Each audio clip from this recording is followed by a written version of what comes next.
Question is, why is it that some people succeed and thrive while other people don't?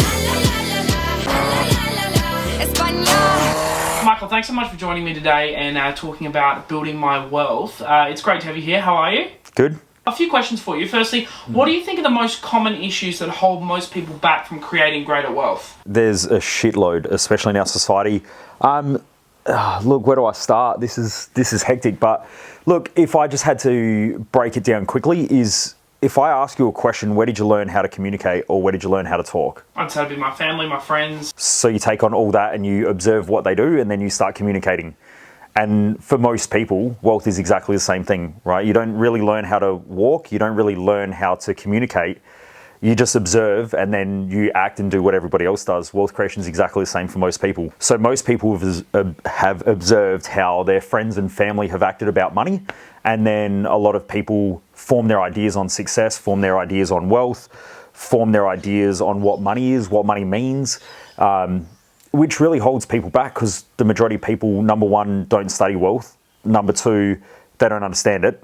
Number three is that they take on a whole bunch of beliefs and ideas and perspectives without ever challenging them. And then very rarely do most people really reflect or ask the question, is what I'm doing working? And if not, why isn't it working? So what I find is that most people just keep doing what everyone else does. And then you've got masses upon masses upon masses of people who struggle financially, who live week to week, who fail to get ahead. Some of the most common things that I've seen over the years of working in mental performance and helping people live amazing lives or extraordinary lives, or living up to their potential, however you want to, whatever you want to call it. I just see that so many people form these shitty beliefs, these shitty ideas, these crappy perceptions that don't work. When you dive deep into neuroscience, you start to realize that there are common patterns for success and common patterns for people who struggle and fail. And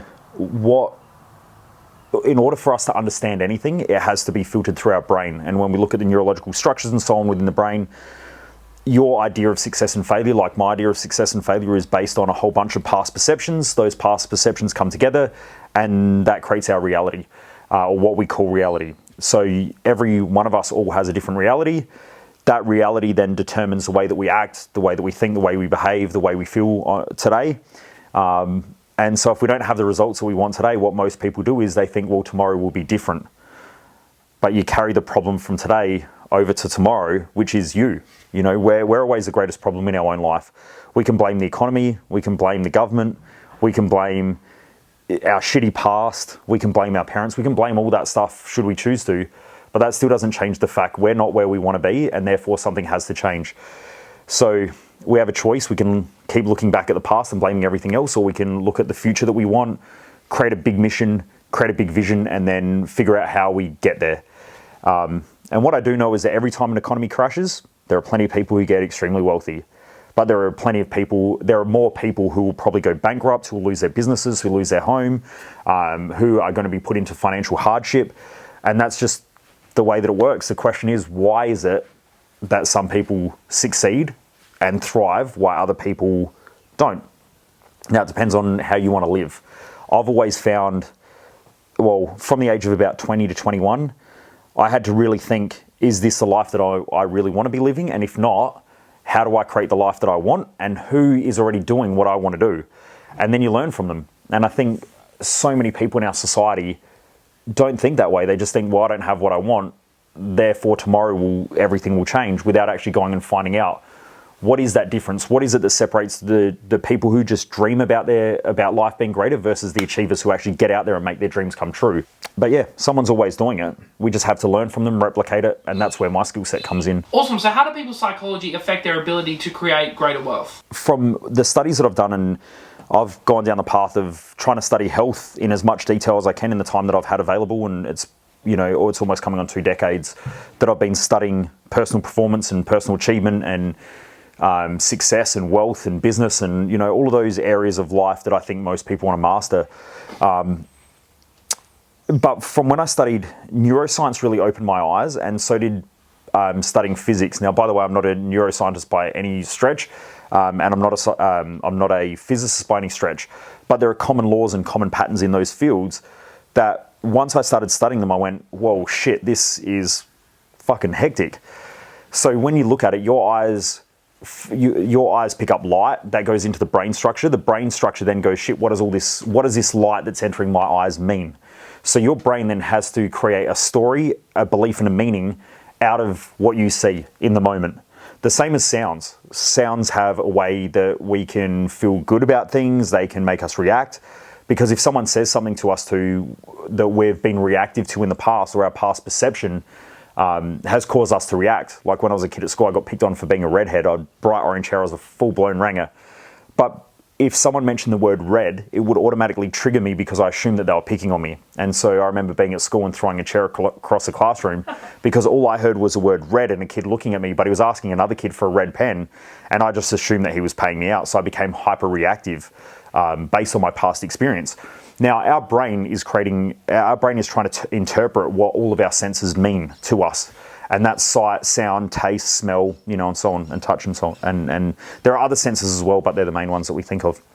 So where we're at today is based on the interpretation of our past perceptions. Now, if we're not where we want to be, we've got two choices. We can keep going down a path of fucking hoping and praying and wishing, which is how 99% of society live, where they go, you know what, I've got these goals and I'll start doing something different tomorrow, but they never do. They're always waiting for the perfect time, the perfect place, to have enough money, to have enough support, all of the bullshit excuses that most people use. And then there are other people who look and go, you know what, my life's not where I want to be. What perceptions do I have to create in order to create the life that I want? And so they start to change the way that they think about life before they create the life that they want. Most people that I meet say, if I change my life and if we change the world, then it will change the way I feel about the world.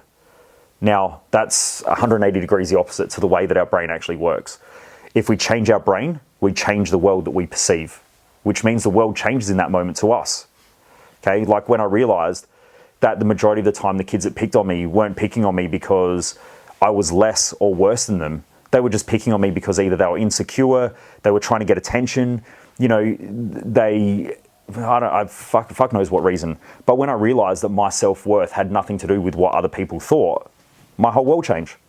So now I could go out there and try to change 7 billion people from picking on me, or I could change the way that I perceive them and the way that they're interacting with me.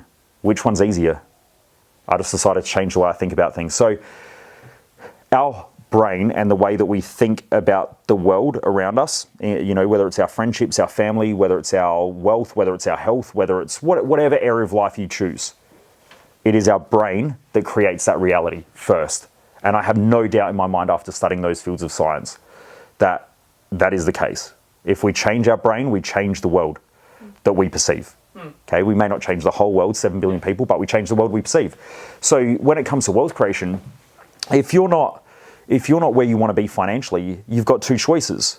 You can bitch and moan and complain, which is what most people do, because there's no responsibility there. There's no change there. There's no courage there. There's nothing really. There's no substance. And I mean, those who complain about everything normally have no substance. They're just fucking complainers and whingers and whiners. Whereas those who get out there and say, you know what, I need to do something and I need to do something different, they're the ones who change the world. But normally they have to change their own inner world before they change the outer world. Okay, and I love what Jordan Peterson said is, I think it was something like, make your own bed. And what the reference was to is like, if you can't make your own bed, what makes you think that you can do shit outside of your house? And I think most people try to change the world before they even change themselves, before they change their immediate family, before they change the things that are closest to them. They try to do all this big shit before they've mastered the small things. And it's the small, seemingly insignificant things done on a regular basis that achieve the greatest results. And I say that over and over and over again in my events like Thrive Time and so on, is it's the small, seemingly insignificant things done on a regular basis that achieve the greatest results. When I used to be a personal trainer, I would say, I'd have clients who come in and they wouldn't drink water. And I'd say, right, this week, your goal is just to drink water. That's it, like something simple. And they'd say, but Michael, what about the diet? What about the training? Is my gym program right? You're not drinking water. You're not doing the basics. Do the basics first, so the foundations. So, yeah, it is our mindset that changes the way we act, the way that we behave, but we've got to change ourselves first, especially if we want to create great wealth. And not only great wealth, like when I talk about wealth, I'm not just talking about money, but money's part of it. Those who normally lack abundance of money normally lack abundance in other areas of life also. And so I believe that our life reflects the abundance that we have in our own mind. If we see lots of opportunities everywhere, if we see the ability to express ourselves and we radiate this great energy and you know, we want to go out and help others, or, you know, we just want to, we want to do something better in our life each day, that radiates and it beams and it creates something greater around us. And so your life reflects that, just not in one area, but in multiple areas. I've never met someone who has great financial abundance who thinks that they've mastered every area of their life, unless they've got to a point where they've made so much money that now they're completely gluttonous and they've lost their dream, they've lost their vision, and now they're just drinking alcohol, taking drugs. But what normally happens is they're back on their way to losing all their wealth again, because the most common laws that I've been able to find in all the sciences that I've studied is that things that don't grow die, things that don't expand contract. If your wealth's not growing and expanding, it's contracting and dying. So, you know, if you get to that stage where you're gluttonous and you're sitting on a yacht and you're drinking every day and you've got hookers and like that seems like the ultimate life, right, to most people, is this fucking party lifestyle. But the truth is that people who live that lifestyle, especially for an extended period of time, normally end up losing everything. They lose their marriages, they lose their kids, they lose their health, they, you know, destroy their mental health. And that's not a great way to live. It's the epitome of shit. And that's what most people think of. They go, well, when I achieve all this wealth, then I get to live that lifestyle. But what they don't realize is that that's self-destruction right there.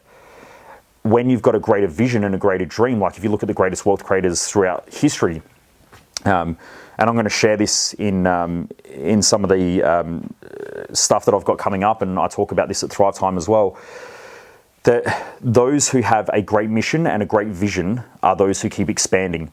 So if you have a look at Warren Buffett, he's someone who's in his 90s now and he's still cranking his wealth. He's still growing his wealth, but not because he sits in a pool of money. Like, remember Scrooge?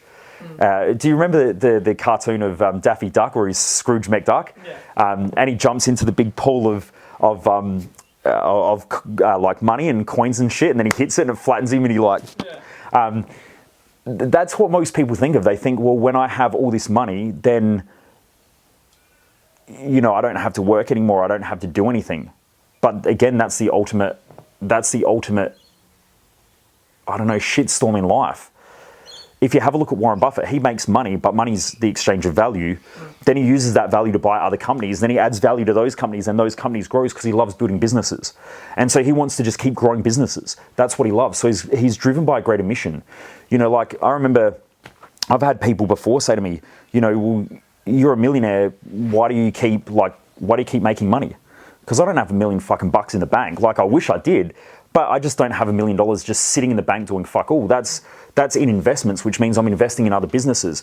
It means that I'm investing in staff and our business growth and marketing and branding and sales and, you know, other shit like that, because it's making the vision that I have, which is helping the world to perform better. It's making that grow bigger. And until I've reached 7 billion people on the planet, and I've got the greatest education hub on the planet to help people to achieve with some of the greatest thinkers on the planet, I'm not done. And to me, $1 million is like fucking 5 cents to most people. I don't need $1 million. I need billions of dollars, because I need to be spending millions of dollars on marketing every year. I need to have, you know, now we've got 10 staff. I need to have 50 staff, maybe even 100 staff. You know, I need to have businesses all around the world and people running those businesses. So CEOs in Europe, America, all of those things growing. That's my vision. So now I feel fucking poor because I'm comparing that to what I know that I'm capable of. Okay, so I hope that makes sense. But yeah, it does. Yeah. Yeah, I think that's where most people get trapped, is that they think that when you've got all this money, because most people, they get paid, it hits their bank account, and then they spend it, and they go, well, if I had more money, then I'd have more of a better life because I get to spend it. But that's not how wealthy people think. They think, how do I put this money to work, and how do I build it and keep building it into other things? So it's normally not sitting around doing nothing. It's normally there for a reason, and it's purposeful. Money has to be purposeful. If it's not, you will lose it. I saw a saying the other day that said, make money work for you. 100%. They're little soldiers that go to work every day. That's it. And it's not, I haven't met many people who are actually really greedy when it comes to money. Like, I've got to hang around a lot of people who are worth tens of millions, hundreds of millions, even billions, some of the rich listers and so on. You know, some of them, some of the rich listers and stuff have done our events like Thrive Time. and have hired me as their private mindset coach and some great investors as well in Australia. And what I've found is that those people, they don't see money as just being the thing that they spend money on. Like, yeah, they spend a little bit. Like, they're going to have fun in their life as well. Like, you know, if you're worth $100 million and you buy $1 million yacht, that yacht, though, they normally don't just sit on the yacht all day. They normally have parties with friends. They normally take out business associates, and it's a way of them enjoying life. But it's also helping them grow their business as well. Yeah, their connections. 100%. Like, I mean, my cars, I love my cars, but at the same time, it's marketing. It's you've been out with me before, and people come up and they want to have a talk to me, and I'm like, if I can inspire people through my cars, I'm having a great day. You've seen me stand around talking to people for like an hour. I don't have a fucking hour to just stand around talking to people, but I do. I try to make the time where I can, because if I can leave that person thinking a little bit differently every day or that day, then hopefully I've made some form of impact. And then people go, oh, Michael's like, that's where I want to be down in the future, and they learn your story as well. So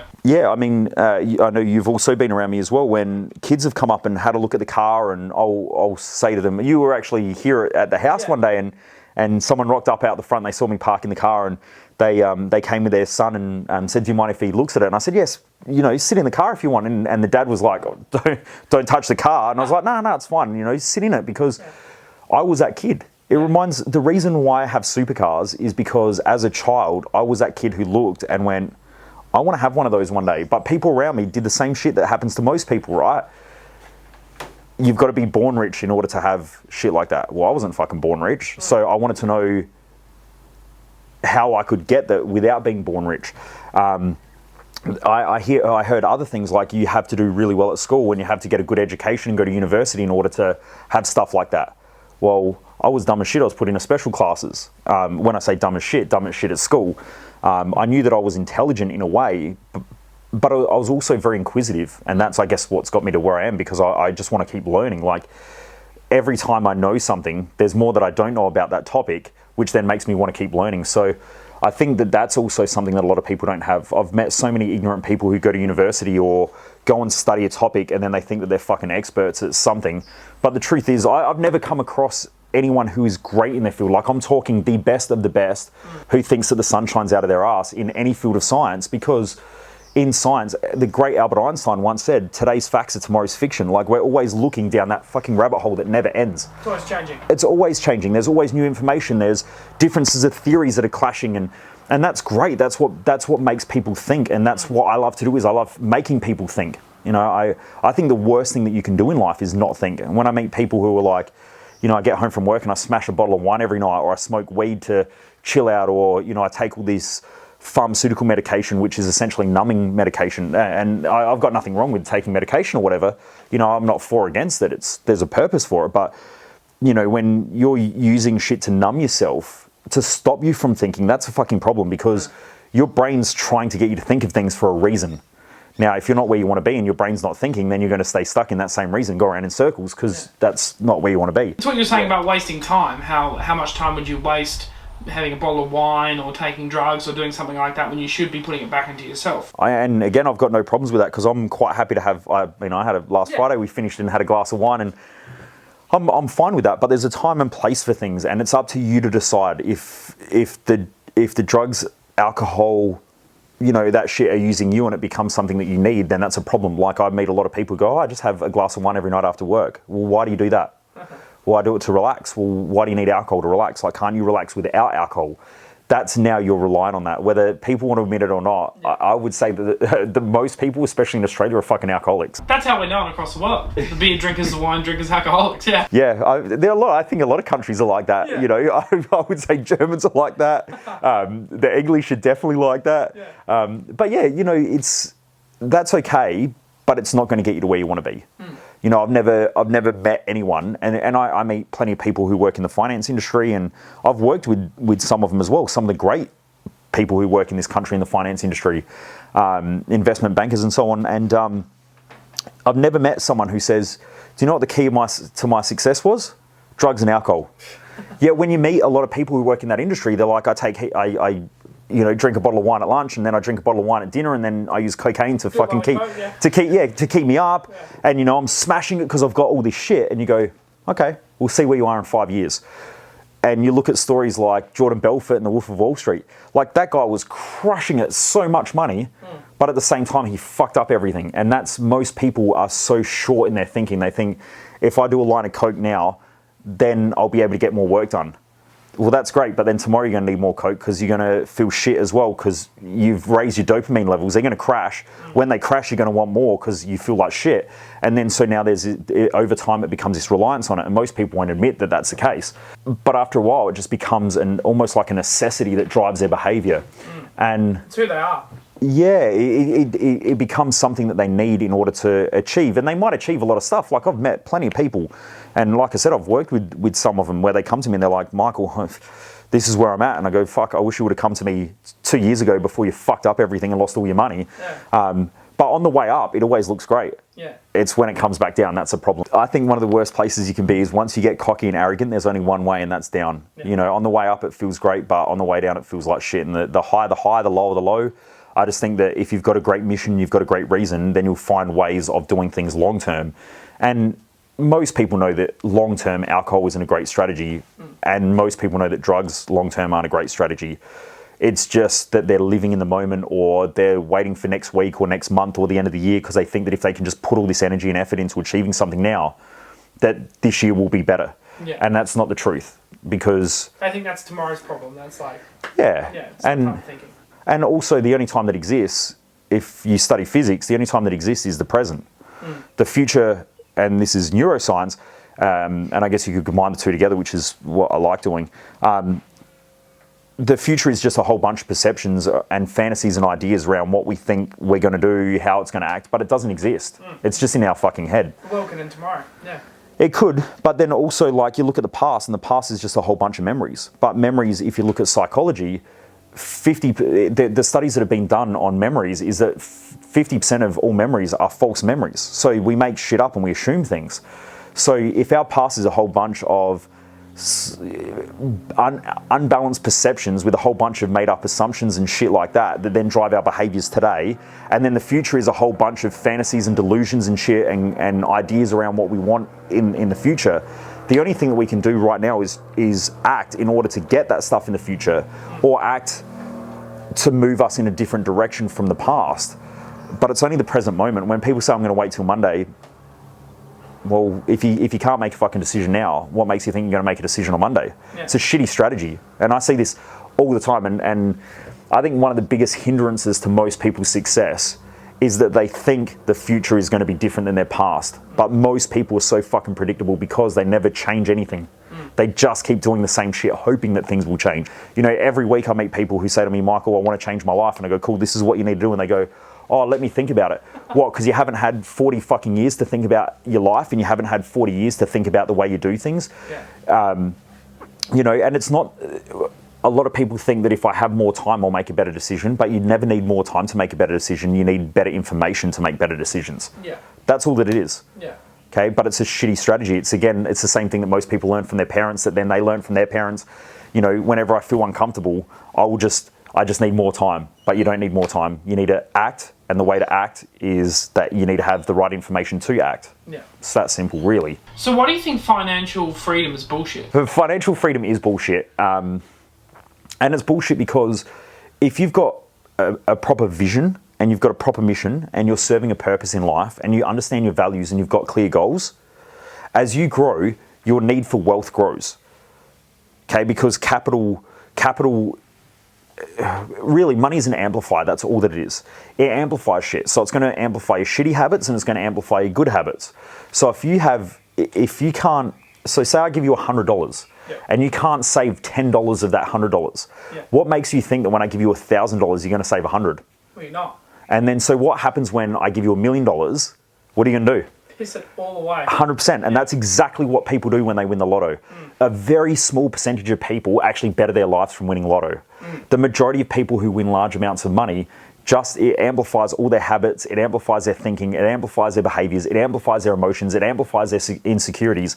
And so they just shit it all away. You know, most people, if you look at some of the studies that have been done, and there hasn't been a lot of studies on this topic, but if you go and have a look at the studies or even the stories of people who normally win large amounts of money, they end up way worse off.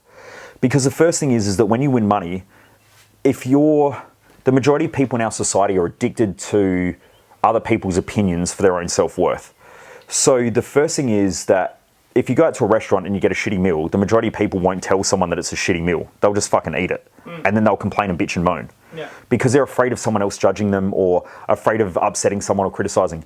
So now you win $100 million and your friends and family are going to come to you and go, hey, look, I'm struggling and I'd love to pay off my home loan and, life's been hard. And you go, okay. And so you write them a check. Yeah. Now let's say it's 500 grand, off you go. Now you've got friends who come, so there's another couple of 500s. There's $500,000. You buy some cars for some friends. The man that lives down the road. Yep. Everyone comes to you, charities come to you and they go, oh, you're a nice person. And so then you give the charities money because you want to be seen as a nice person. And slowly that money dwindles. And over time, that habit normally gets worse because now you're getting more insecurities, more people judge you. For most people, it gets worse. Yeah. So then when you lose all of your money, let's say you won $100 million and now you win $100 million, but you've got a $500,000 loan on your house. Let's just say as an example. I'll just use round numbers. So you got a $500,000 loan on your house. So you pay off the house. Actually, you don't pay off the house. You start lending everybody money. You go out, you have parties, you go on a big, you hire a super yacht and you take all your friends out. You buy a heap of friends and family holidays and all that sort of shit. And by the way, go and just research this because a lot of people, this is their fucking pattern of behavior. That's exactly what they do. Oh, wow. You'll have people who come to you and say, oh, do you want to invest in my business? And you go, oh, that's a great idea. But you've never run a business before. You have no idea how it operates. But you're going to give them money because it sounds like a great idea. And then all of a sudden now you end up losing all that money. So you've got $0 in your bank account. But your $500,000 house, do you live in a $500,000 house when you've won $100 million? No. No, because most people go out and they'll buy a $10 million house. Yeah. Well, how do you afford the council rates on a $100 million house? On a $10 million house now? You don't. You don't. So now you just lost your house. Yeah. Whereas before you were struggling to pay your $500,000 home loan, now you just lost your $10 million house and you've got zero. So now you're bankrupt. And you're in a worse position. Yep. And now you go to your friends and your family and you go, can I have my money back? Yeah, and they go, well, we can't pay you. So now they feel guilty because they can't support you. So you've actually made your friends and family feel guilty for not being able to give you your money back. Then you've lost everything. So you've gone bankrupt, you've lost your cars, you've lost your houses, you've lost your holidays, you've lost everything, and now you're fucked. Now you're living on the street, essentially. And you're on your own because everyone hates you for coming back and asking them about the money. Yep. Yep.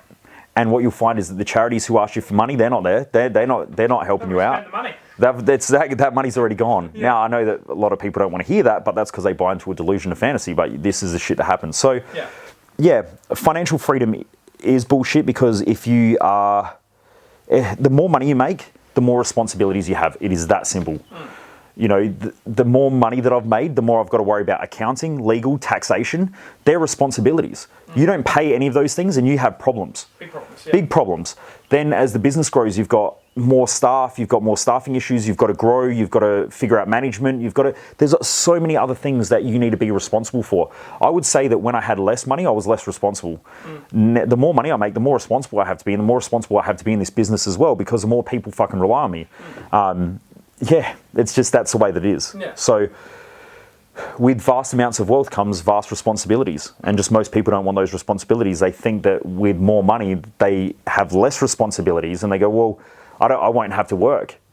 Good luck with that. Yeah. That already tells you that they're not working towards something meaningful. When someone thinks that if I have more money, I don't have to work, it already tells you that they're not doing the thing that they love to do. Yeah. I love to work. I mean, you've been around me for long enough now, and I love working. Like, I'm going to work this weekend because it's just what I love to do. I've got a big vision, a big mission, and even when that's accomplished, I'm sure something that I'm certain of is that as I've grown, my mission's just grown bigger. Yeah. Okay. It's not work, because the saying is, if you do what you love, it's not work, and that's what you do.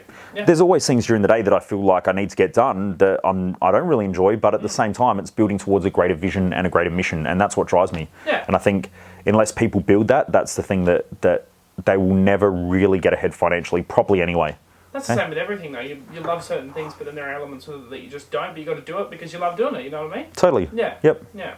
So what are the dumbest assumptions you hear from others or read on socials about money and wealth? Oh. This will be a good one. This will be good. Far out. Okay, what are the dumbest things? Well, first of all, I mean, Dumbest assumptions, yeah. Dumbest assumptions. So first of all is that I hear this all the time, where people say things like money doesn't make you happy. Yeah. Who fucking said that it did? Yeah, that's true. I don't know. I have no idea. It's so dumb, right? Like, money doesn't make you happy. Neither does being poor. Yeah. So, like, what? Yeah, like, exactly. That's true. Yeah. These days, when people send me messages like that, like, you know, we'll put stuff on social media where, you know, I'm out and about or whatever. There's some stuff on my lifestyle, and you know, we use that as part of marketing as well around what I've been able to create in my life to hopefully inspire other people to believe in themselves enough to go for it. Yeah. And some people send me messages like, money doesn't make you happy. Yeah.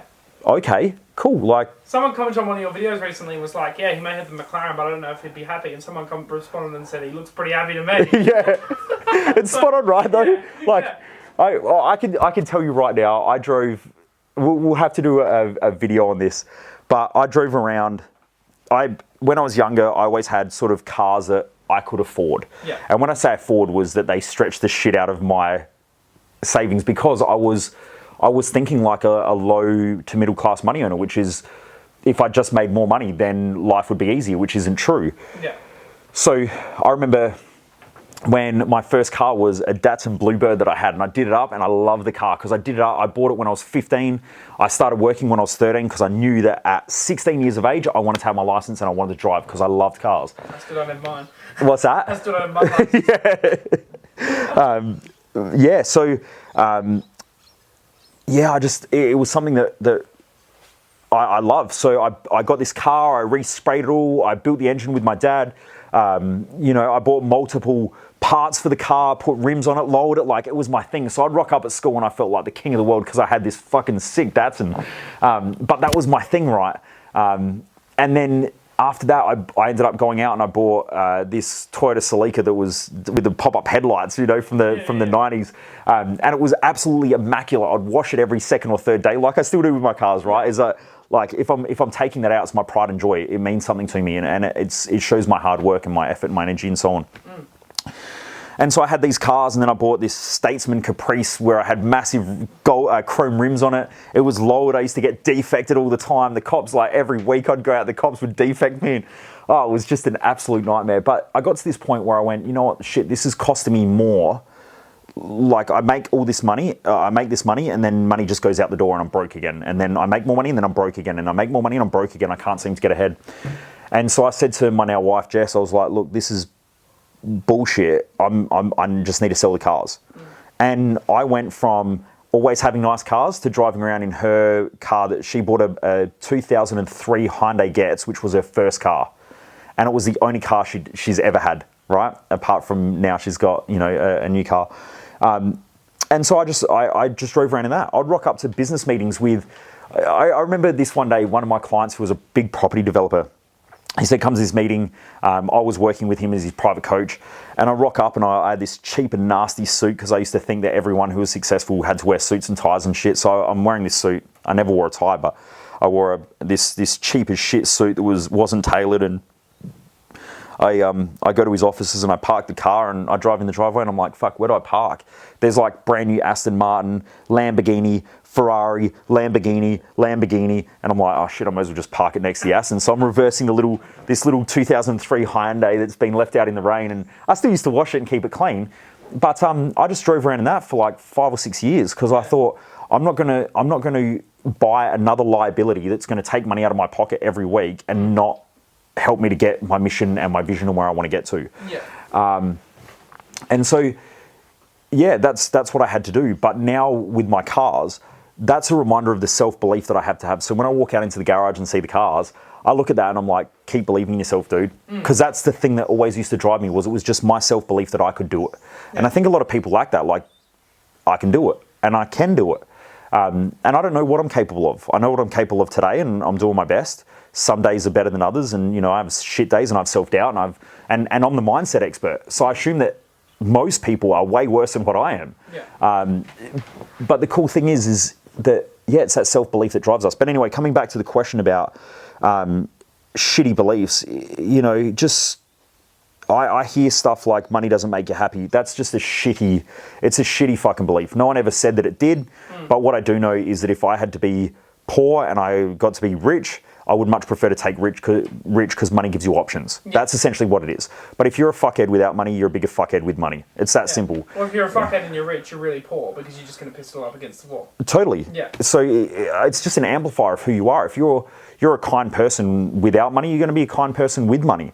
There's no real difference. It just amplifies things, but it gives you more opportunities. What I do know is I have more opportunities now because the more money I've got, the more I hang around other wealthy circles, the more shit that they do. Like some of my friends. I know that some of my mates who live interstate just say, hey, come up for the weekend. I can hop on a plane and go up there and just hang out with them for the weekend. Whereas back when I was younger and I had no money, if someone said, do you want to come away for the weekend? And we're, renting a caravan, I'd be like, fuck, I don't even have any money to even pay for a caravan. Yeah. So, or to stay in a caravan park. So I would much prefer to have money, but it just amplifies who you are. That's all it is. Yeah. Another shitty belief is that you need to be born into a rich family. That's the dumbest fucking thing I've ever heard.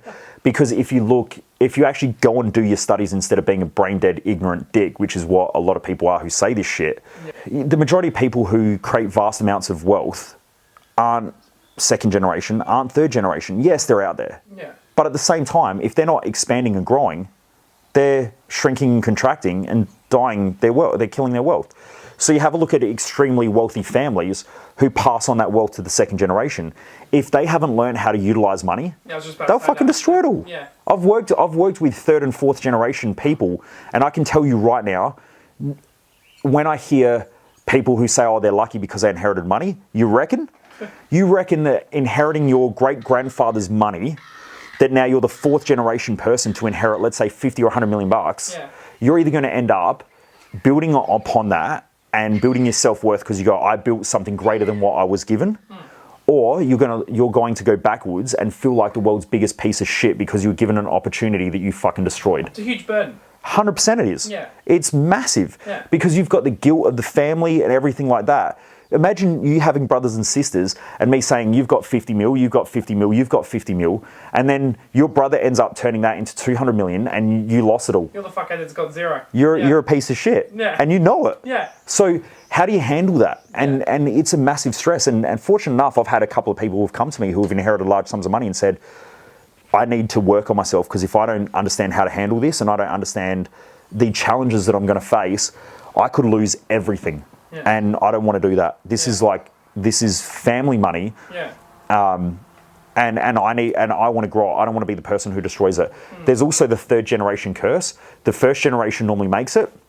The second generation who inherits it normally inherits the guilt of the parent. Because I know my parents, if they gave me a shitload of money that they had made through working hard their whole entire life, my parents would be fucking onto me like, don't you fuck up, don't you do this? Yeah. And so there's a lot of pressure that gets put on the second generation.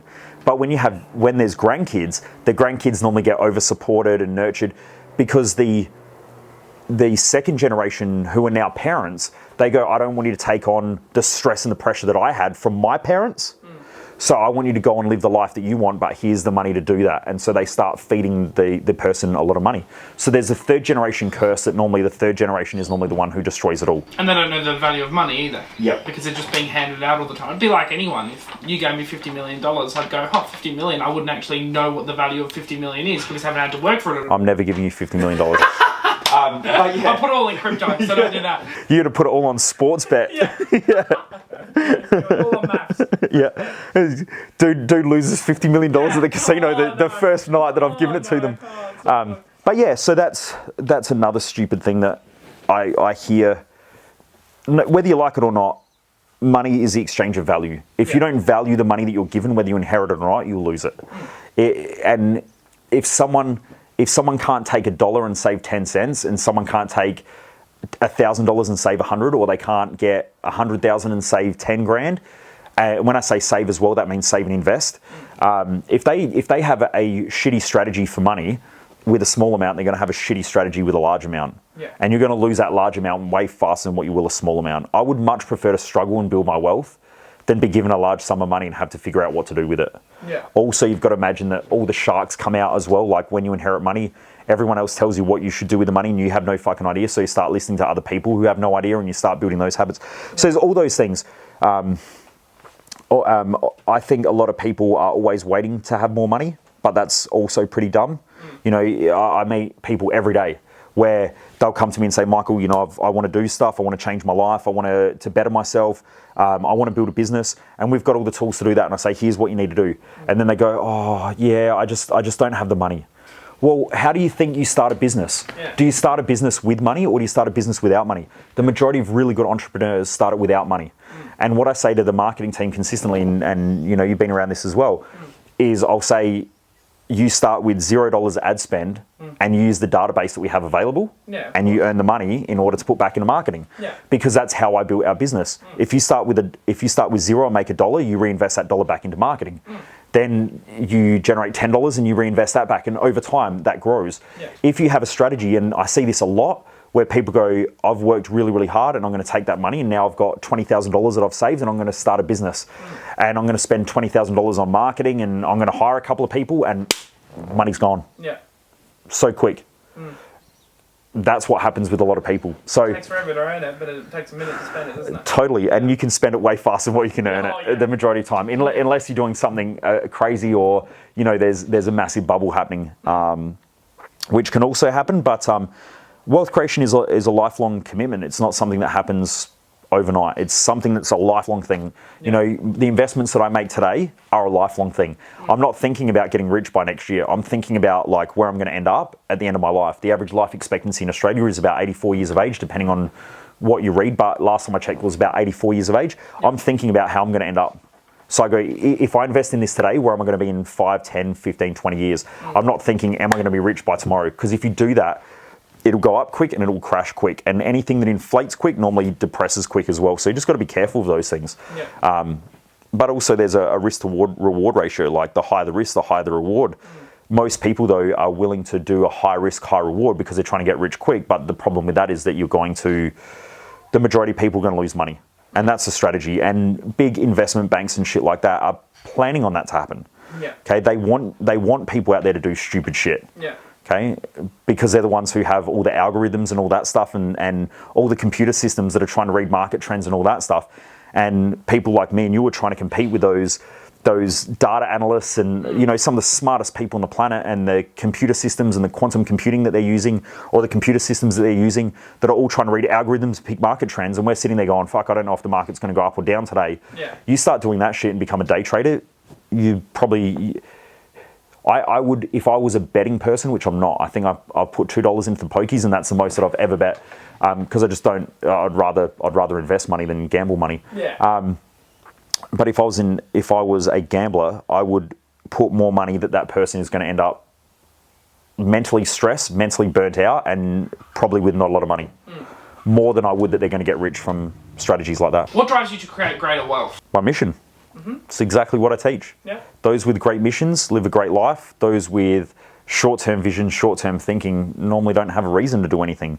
The majority of people, they're worried about what they're doing on this weekend. I don't give a fuck what I do this weekend. I care about what am I trying to achieve in life. Because I've just found that there are common things. The greatest thinkers, the people who live the greatest life on the planet, and those who are the most fulfilled, who have the longest life expectancies, are normally those with a great mission. Now, that's not everybody. There's health crisis and shit like that happen. Yeah. But if you go and study genetics, epigenetics, and again, I'm not a geneticist, but I've studied a fair bit into those fields as well. When under stress, there's two types of stress. There's one called eustress, and then there's de-stress. Eustress is the stress that you take on in order to grow. Things that are fulfilling for you.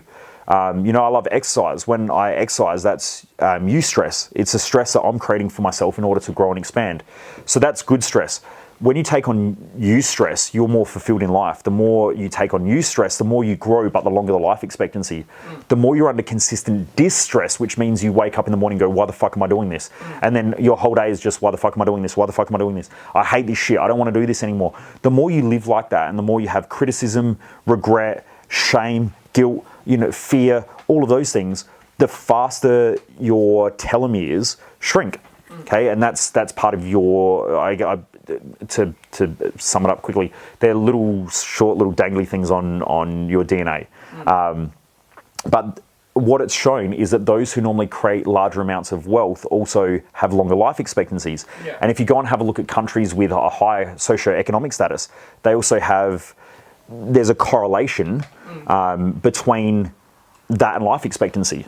So if you live in poverty, you normally have low life expectancies. When you live in a country with a lot of abundance and a lot of opportunity, then there's more opportunity to live within your values, to have a mission, to have a goal, to think big. And so there's a greater reason to live, which means life expectancies seem to be longer. And you take on more eustress and less distress. But the more you live under distress, and even in, we live in Australia, we're in South Australia right now, there are lots of people here. There's a massive range between life expectancies. If you live in a really harsh environment, you might live to 50 years of age, maybe 45 to 55 years of age, and that might be common in a certain socioeconomic area. Whereas if you're in a high socioeconomic area, it might be in the 80s to 90s. It all depends, but there's a correlation there between wealth creation and life expectancy. So when people say that there's no correlation between health and wealth, that is absolute horseshit, and they haven't done their research. And if you go and study genetics as well, those telomeres shrink under distress, which means the more challenging you perceive life is, so it's a perception of life, the lower the life expectancy. So when you've got a mission, a reason to live, a reason to take on eustress, a reason to grow, a reason to expand, a reason to push yourself, you'll probably learn more. You'll probably be more fulfilled because you're implementing shit that you learn. You're surrounded by other people who think like you, who grow like you, and you'll probably expand a lot faster as a person. But you also have a high life expectancy. So what was the question again? It was, what drives you to create great wealth? So for me, mine's my mission. That's been the common thing that I've found, is that great thinkers, great people, those who do great things in life tend to have a great mission. When a lot of people think about wealth, they think about the car that they're going to buy, the house that they're going to live in. They think about having no responsibility. That's might be a little part of wealth creation, but those who are really driven to achieve something need vast amounts of money. Like I said before, when I think about the money that I have at the moment and the turnover that we have in not only this business, but I've got other investments and things like that. When I think about that, I still think that I'm not even close to where we need to be to build what I want. When I think about my future, I'm thinking like life expectancy is 84. I hope that it goes up by the time I get there. So by the time I get there, I'm thinking that life expectancy might be around 100. Because if I look back even 50 years, we're talking like the average life expectancy is in its 50s to now 80s. It's like a 30-year increase in the last 50 years or so. Don't quote me on that, but it's sort of, it's growing quite substantially. I'm hoping by the time we get there, there's a greater life expectancy again. So if I think about what I've achieved in 100, I want to revolutionize the way we think about life. I work with people who come to me and they say, but Michael, I've got disabilities and whatever. There is no such thing. There are people who might be perceived as having disabilities compared to the average, but they have abilities outside of the average. So my whole thing that I teach is, where is the fucking ability? The ability is always there. I've worked with people with, autism and shit like that, and people come to me and say, my son's autistic or whatever. Great. Awesome. He just thinks differently. That doesn't mean that he's a piece of shit and worthless. That means, I always say that labels are there to understand people. They're not there to define. And our whole society, the whole psychology industry at the moment, mental health, all that shit, it's all these labels. You're narcissistic, you're this, you're that, fuck all that stuff. It's just, they're just labels. They're there to understand. They are not there to define people. And our society is hell-bent on defining people and putting them in boxes. You know what? Fuck it. I was defined like that, and that's what prevented me from believing in myself from a young age. Once I realized that was just a way of people understanding me, like, he's dyslexic, and I just think differently. That doesn't mean anything else. There was a dude who was giving me shit the other day on social media because I think I spelt your instead of you, you apostrophe RE or whatever, and he was, oh, you fucking dumb fuck. I'm a dumb fuck with a McLaren who, lives a great life. And not that the car, not that the car defines me as a person. But the thing is that if I'm a dumb fuck, how many people have a McLaren? If I'm a dumb fuck, how many people live the lifestyle that I live? It's not that I'm a dumb fuck, it's that I think differently. And when people think that going to school and getting good grades is the thing that's going to help them be successful in life, that essentially is probably the dumbest fuck that you'll get. When you understand that your education is just part of a journey to help you to clarify and help you to get where you want to get, that's all that it is. It doesn't really mean shit. Now, that doesn't mean that if if you're a neurosurgeon, I want a neurosurgeon operating my brain because I know that they've got a certain level of education that is expected to be able to do that job. Yeah. But that doesn't mean that that neurosurgeon is a great neurosurgeon. That neurosurgeon might be a piece of shit. Yeah. That neurosurgeon might rock up in the morning and go, I fucking hate my job, I hate my life, but I've got to do it now because I live in a $5 million house that I've got to pay the mortgage on. I've got 3 kids that I've got to send to school, and they've all got to go to prestigious schools because it makes me look like I'm successful in life, and other neurosurgeons do the same thing. And now I've got 5 cars in the garage and all that sort of shit, and I'm living this lifestyle where it looks like I'm successful, but at the same time, that person might hate their life and hate their job.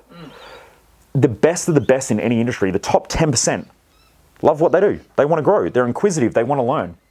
They're the people who realize that life is a lifelong journey of education. Education does not finish with school. It does not finish with university, and it sure as shit doesn't mean that you're smarter or dumber than anyone else. It just means that you have a certain level of education in that field or topic that you've studied. That's it. And I used to feel really bad about that. You know, I would... At my events, we get obviously doctors and nurses and people who work in mental health and psychologists and physicists, and we get some really cool, interesting people, you know, huge business owners. You know, we've had the ex-head of Air Asia come. We've had one of the owners of Rising Sun Pictures or Rising Sun Films. So we've had some pretty high-level people come to our events, and I say, you know, I'm not university educated and blah, blah, and I tell my story, and they normally come up to me and they go, it's great you tell your story, but, you know, university is like this, it's this part of the education. The real education starts when you're outside of that. And the people who keep learning and keep growing and keep expanding, they're the ones who tend to do something great in the world. And they're the best of the best. They're the people I always want to work for. I want to work with the best accountants, the best lawyers, the best surgeons, the best doctors, the best nurses, because they're the people who fucking care. Yeah. Everyone else is just doing the bare minimum to get by, and that's a shitty way to live. Well, I bet when you were a personal trainer, people would, if you said to them, I'm going to be in a couple of years doing Mojo, they'd go, are you fucking serious? Wouldn't they? I'm not sure. I'm not really sure because I was pretty enthusiastic. Like, I'm not sure. It was really interesting. Only recently I've caught up with one of my best mates when I was like in between that age bracket of like 17 to maybe 21, 22. He was a really close mate of mine, and we used to hang out every day. So I would essentially finish work, go home, get changed, have a shower. This was when I was a diesel mechanic. And then I'd go around to his house and we'd normally hang out there for a little bit. His mum was fucking awesome. She was like, if anyone was having a party, it was at his house, and you know, his parents were really cool. I haven't seen him for a while, and you know, he ended up in some not so good situations in his own life, and we've only just sort of reconnected. And he said to me, he goes, do you know if anyone was going to make it was going to be you? Oh, wow. And he said, you know, I never doubted for a second that you would, you know, you'd be where you are.